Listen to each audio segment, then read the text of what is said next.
Alléluia, que Dieu soit encore loué, glorifié, sanctifié aujourd'hui. Que ceux qui sont encore pour l'Éternel aujourd'hui, je parlerai à tout le monde aujourd'hui, à ceux qui croient en Jésus-Christ, les serviteurs, les rétrogrades et ceux qui ne connaissent pas Jésus-Christ. Avant cela, je voudrais prier 2 secondes pour remettre la parole de Dieu entre les mains. Car même si je suis petit, que je ne suis pas grand, je serai toujours un serviteur de Dieu. Que je suis pasteur, que je suis évangéliste, que je suis apôtre, Dieu ne regarde pas ça. Dieu regarde à celui qui annonce sa parole. Aujourd'hui, je veux encore vous annoncer sa parole. Parce que nous avons un Dieu formidable. Nous avons un Dieu qui est grand, un Dieu d'amour. C'est pour ça qu'avant de parler, je veux remercier Dieu pour la parole qu'il m'a donnée, pour la parole qui m'a édifié, car à lui, tout lui revient. Ô Seigneur, je te bénis encore en ce jour, Seigneur. Et je te bénis, Seigneur, de toute personne, Seigneur, qui vont regarder cette vidéo, Seigneur. Que cette vidéo, Seigneur, ne soit faite que, Seigneur, pour que ta gloire, Seigneur. Pas pour me glorifier, Seigneur. Pas parce que je sais parler, Seigneur. Parce que je ne sais pas parler, Seigneur. Si tu ne m'utilises pas, ô éternel mon Dieu, je ne peux pas dire un mot, Seigneur. Je ne pourrais même pas exprimer ton nom, Seigneur Jésus-Christ, Sauveur et le Créateur. Tu as qui a donné ton Fils unique afin que quiconque croit en lui ne périsse point, mais qui a la vie éternelle. Même ça, je ne pourrais pas le dire, Seigneur. Mais tu as fait grâce, Seigneur. Et je profite de ta grâce, Seigneur, pour annoncer ta parole, Seigneur. Ta parole qui est vie, qui est vérité, Seigneur. Ta parole, Seigneur, qui peut guérir, qui peut délivrer, Seigneur. Et je sais qu'en ces instants, Seigneur, là où je vais parler, Seigneur, pour toi, Seigneur, tu vas guérir, tu vas restaurer et tu vas relever des personnes, Seigneur, au nom de Jésus. Gloire et louange, Seigneur, à ton saint nom, Seigneur. Aujourd'hui, je voudrais vous parler Jérémie 18, dans les mains du potier.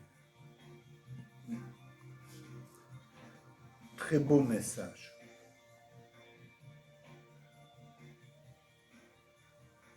Je vous lis le contexte, le verset de la Bible, mais moi je vous dirais, lisez le chapitre complètement,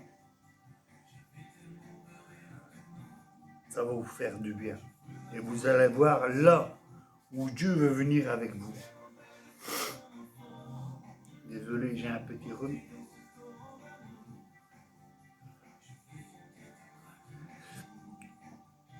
Donc je lirai dans Jérémie 18.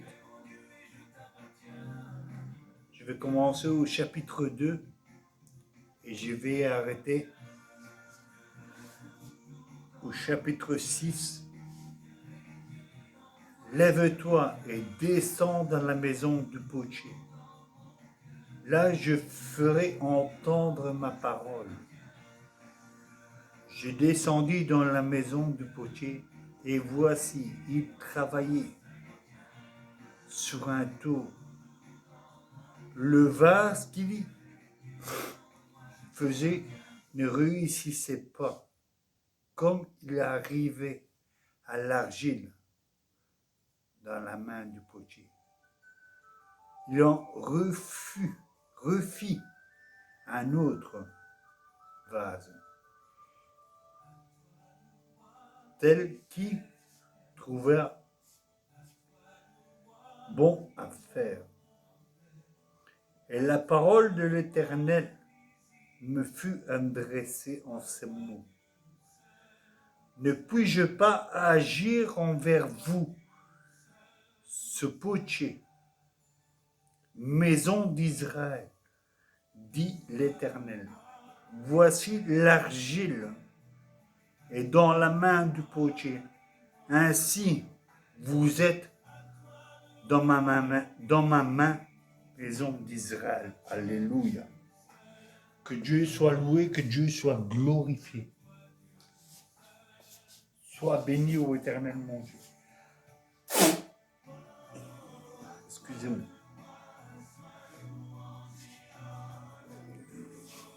Je vais vous lire le contexte que j'ai lu au travers ça.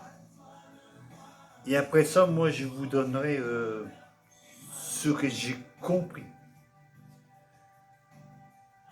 Le vieux potier artisan, par excellence, se penchait sur son tour. C'est une roue de pierre taillée de la main d'homme, installée sur une construction simple, à pédales. Le tour actionné par ces pédales tourne à grande vitesse devant nos yeux. Une masse d'argile informe, façonnée par les mains du potier, devient un vase. Peut-être serait-il facile ce travail. Il n'en est rien. Il faut longtemps de préparation pour que l'argile puisse être travaillée. Le potier devra peut-être recommencer plusieurs fois à placer l'argile sur le tour avant d'obtenir ce qu'il veut. Alléluia, merci Seigneur. Pour un chrétien, soit utile au Seigneur et autres, il devra permettre à Dieu, le maître potier, de prendre tout le temps nécessaire pour vous façonner sa vie. Le potier ne touche jamais l'argile sans avoir préalablement plongé ses mains dans l'eau. Or, la Bible est comme une eau qui lave, purifie. C'est avec les mains humides de cette eau qui vient vers nous, le Maître, potier de nos vies. C'est dans la mesure où nous écoutons la parole qui peut nous façonner comme un vase d'honneur. Cependant, la création du potier doit passer 2 étapes finales. Le séchage, la cuisson. Il faut que chaque potier reste longtemps sur l'étagère de séchage. Si elle sèche trop vite, elle se fondit. Quand la cuisson, il n'y a pas de vie réussie sans le feu. L'adversité, la fournaise de l'épreuve, c'est en sorte de ce que le vaste chef d'œuvre du potier fait sa joie à sa fierté. Alléluia. Je bénis l'Éternel. Donc, comme nous comprenons dans la parole, il y a le séchage et il y a le feu. Mais il y a 3 étapes. Il y a la première étape, il y a la deuxième étape, il y a la troisième étape. La deuxième étape, c'est l'étape du séchage. Que là où Dieu fait sécher. Et la troisième, c'est la fournaise. Là où on doit passer les épreuves. La première étape, c'est quand Dieu il commence à te modeler. Et le message que j'aime bien là-dedans, c'est que Dieu, il prend l'eau. Donc, il se lave les mains. Donc, il prend l'eau. Parce que l'eau, c'est une purification. Alléluia. Une purification et une sanctification. Je vous parle de ce message parce que j'ai vu. Je regarde souvent les reportages à la télé et là j'ai regardé des reportages sur l'or. Comment on pouvait récolter de l'or. Donc je vois presque chaque jour je regarde la télé parce que j'aime bien de regarder ça, c'est une émission qui m'intéresse. Pas parce que l'or, j'ai envie d'avoir de l'or, parce que j'ai envie d'être riche. Non, c'est parce que ça parle. À travers l'émission que je regarde, ça parle. Donc je peux regarder au travers l'émission que je vois les hommes qui sont à la recherche de l'or. Et je les vois sur la terre ou en dessous de la mer, ils sont avec des rues, ils sont avec des machines, même sur la terre, et ils sont en train de creuser, creuser, creuser pour eux avoir les bonnes terres qui sont en dessous. Parce que l'or, c'est le plus lourd. L'or est plus lourd que la terre, l'or est plus lourd que toutes les matières que vous pouvez comprendre. Et c'est ça que j'aime bien là-dedans.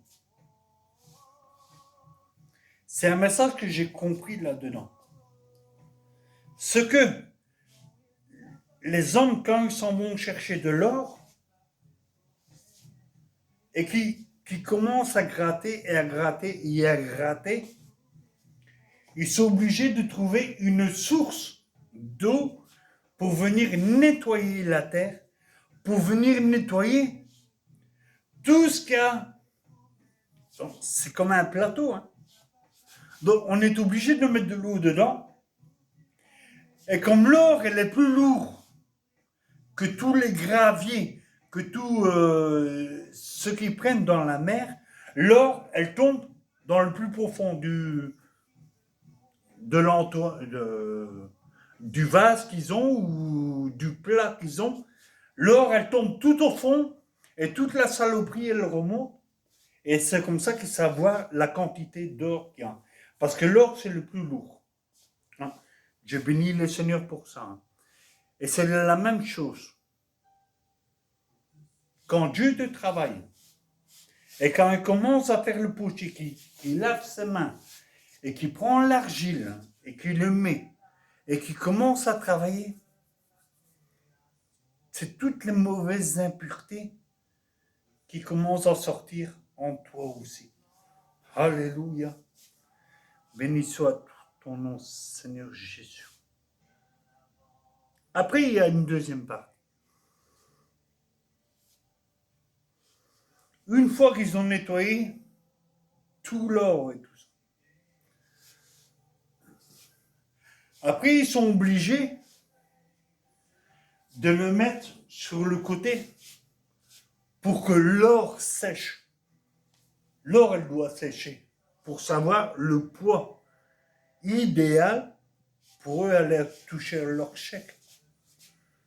Et là, c'est la même chose. Quand Dieu il dit ainsi, quand il a fini ton vase, le vase qui a fait de toi, il le prend et il le met. Mais il faut un certain temps avant que ça sèche. Ah. Merci Seigneur. C'est vrai qu'il faut un temps. Il faut un temps en toute chose. On va revenir là-dessus après. Mais quand Dieu, il parle de l'eau, Dieu, il parle de l'eau, c'est la sanctification.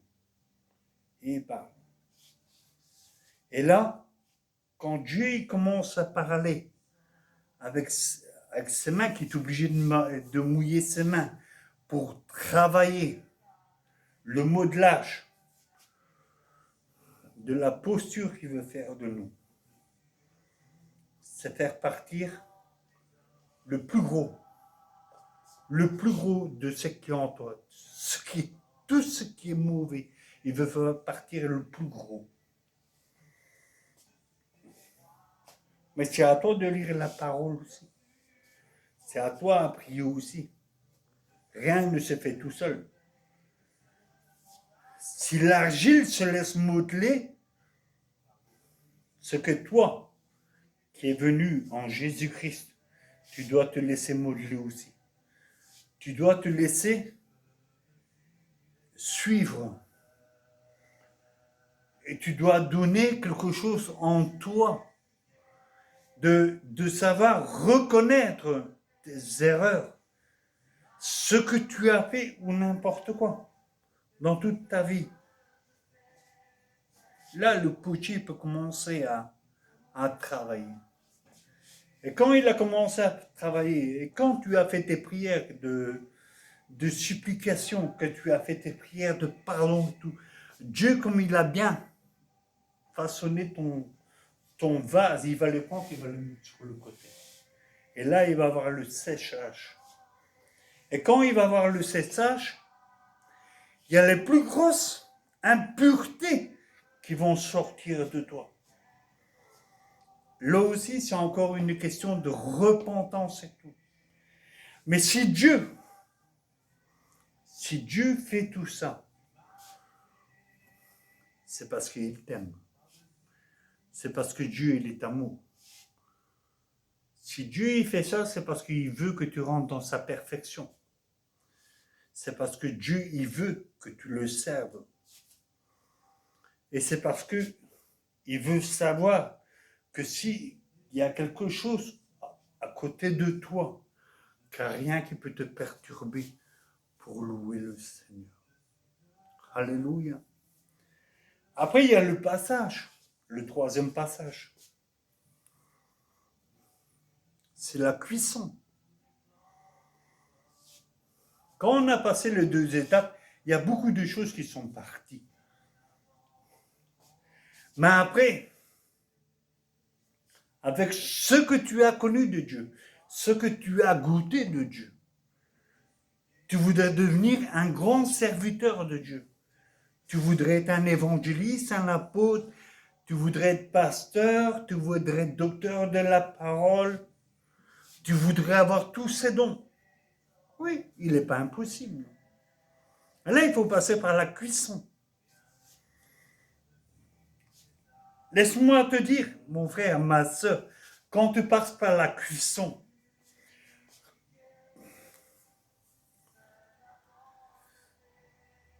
quand on prend de l'or, on l'a secoué, je vous ai expliqué tout à l'heure, on l'a secoué, on a pris la grande partie de l'or qu'il y avait dans le récipient. Après ça, on l'a mis sur le côté pour le faire sécher. Après, on prend l'or, on le fait fondre, donc il passe à la fournaise. Il est obligé, l'or est obligé, pour qu'elle soit pure, c'est passer par la fournaise. Homme, femme de Dieu, croyant, nous sommes obligés de passer par la fournaise avant d'être un bon serviteur de Dieu.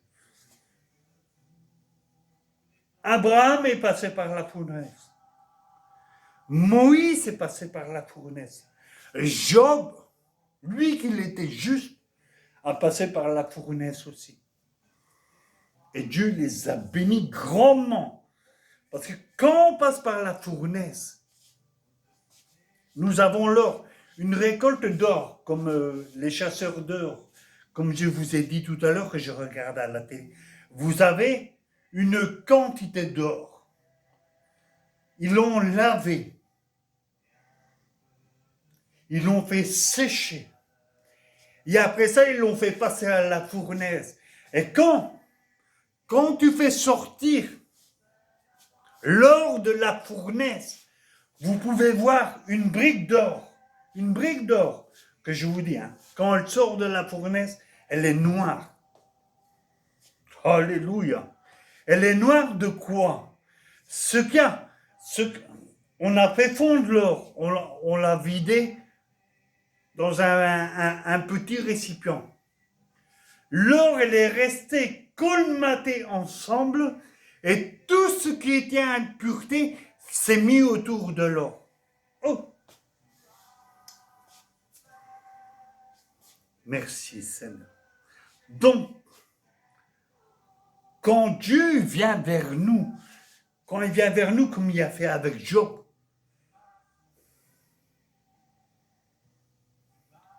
qu'on doit passer des moments de souffrance dans la vie, qu'on doit passer des moments où on ne sait même pas si on doit s'en sortir. Je crois que là, c'est le moment que tu passes le désert avec Dieu et que tu passes à la fournaise. Donc, tout ce qu'il y a eu dans ta vie, tu as fait le nettoyage et tout avec Dieu, et maintenant, il te fait passer à la fournaise.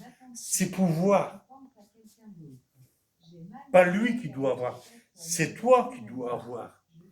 Jusqu'où tu vas pouvoir aller avec Dieu. Alléluia. Alléluia. Merci Seigneur pour ta parole, Seigneur. Parce que ta parole est enrichissante, Seigneur. Ta parole, elle est simple. Elle est amour.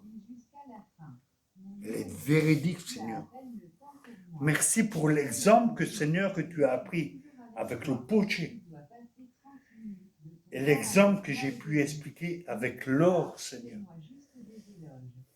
Une fois que l'or a été purifié,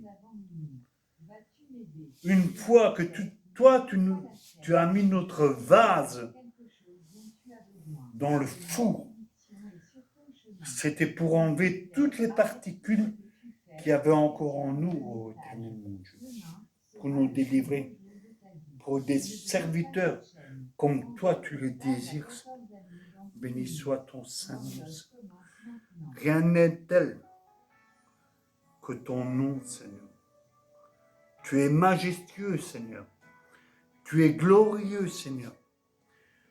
Tu es digne, Seigneur, de toute louange et de toute adoration, Seigneur. Et je sais, Seigneur, pourquoi tu fais ça, Seigneur. Et si tu fais ça, Seigneur, c'est pour que nous soyons tes imitateurs, Seigneur.